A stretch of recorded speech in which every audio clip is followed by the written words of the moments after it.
రాష్ట్రంలో కొనసాగుతుంది ప్రజాపాలన లేక నియంత పాలన అని అర్బన్ ఎమ్మెల్యే ధన్పాల్ సూర్యనారాయణ ప్రశ్నించారు.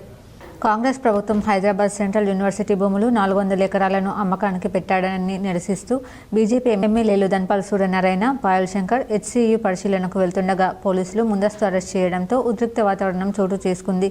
ఈ సందర్భంగా ఎమ్మెల్యే ధన్పాల్ సూర్యనారాయణ మాట్లాడుతూ హైదరాబాద్ సెంట్రల్ యూనివర్సిటీ భూములు 400 ఎకరాల అమ్మకాన్ని బీజేపీ తీవ్రంగా ఖండిస్తుందన్నారు. యూనివర్సిటీ భూములు అమ్మొద్దని, రియల్ ఎస్టేట్ వ్యాపారుల కబంధ హస్తాలలో పెట్టొద్దని విద్యార్థులు, ప్రతిపక్షాలు నిరసనలు వ్యక్తం చేస్తుంటే కాంగ్రెస్ ప్రభుత్వం విద్యార్థులపై లాఠీచార్జ్ చేయడాన్ని తీవ్రంగా ఖండించారు. గత ప్రభుత్వం కేసీఆర్ కోకపేట ఆస్తులు తాకట్టు పెడితే రేవంత్ కేసీఆర్ జుట్ల నుండి వెళ్లిందని ఎద్దేవా చేశారు. ఏకంగా హైదరాబాద్ నడిబొడ్డున ఉన్న సెంట్రల్ యూనివర్సిటీ భూములు అమ్మకానికి పెట్టడాన్ని చూస్తే ప్రభుత్వానికి పట్టిన గతే ఈ ప్రభుత్వానికి పడుతుందని అన్నారు. రాత్రికి రాత్రి వందల జేసీబీలతో చెట్ల కూల్చివేతలు చేస్తుంటే అక్కడ ఉన్న మూగజీవుల ఆర్ధనాదాలు ప్రభుత్వం చెవికి ఎక్కడం లేదా అని ప్రశ్నించారు. ప్రశ్నించే గొంతుకులపై నిర్బంధాలు విధిస్తూ, హౌస్ అరెస్టులు చేస్తూ, విద్యార్థులపై లాఠీచార్జ్ చేస్తూ ఒక నియంత్రణ రేవంత్ రెడ్డి వ్యవహరిస్తున్నారని మండిపడ్డారు.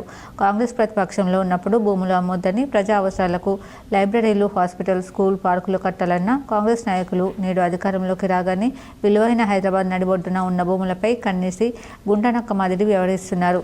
గుంటనక్కలు వ్యవహరిస్తున్న రేవంత్ ఈ రోజు సెంట్రల్ యూనివర్సిటీ భూములు, రేపు తెలంగాణను తాకట్టు పెట్టి ఇటలీకి పారిపోతారేమో అని అన్నారు. సెంట్రల్ యూనివర్సిటీ భూములు సెంటు అమ్మినా ఊరుకునేది లేదని, ప్రజా ఉద్యమంగా మార్చి సెక్రటేరియట్ ముట్టడిస్తామని హెచ్చరించారు. సెంట్రల్ యూనివర్సిటీ భూములు సందర్శిస్తామంటే ఎమ్మెల్యేలపై నిర్బంధాలు విధిస్తూ అరెస్ట్ చేయడం చూస్తే ఇది ప్రజాస్వామ్యమా, నియంత పాలన అర్థం కావట్లేదన్నారు. కొద్ది రోజుల నుండి వందల జేసీబీలు పెట్టి రాత్రికి రాత్రి అనేక సంవత్సరాల నుండి ఒక న్యాచురల్ ప్లేస్, వందల సంవత్సరాల చెట్లు అక్కడ, వాటిని నరికి ఈ కాంగ్రెస్ ప్రభుత్వము అమ్మకానికి సిద్ధమవుతూ ఉంటే అసలు అక్కడ ఏం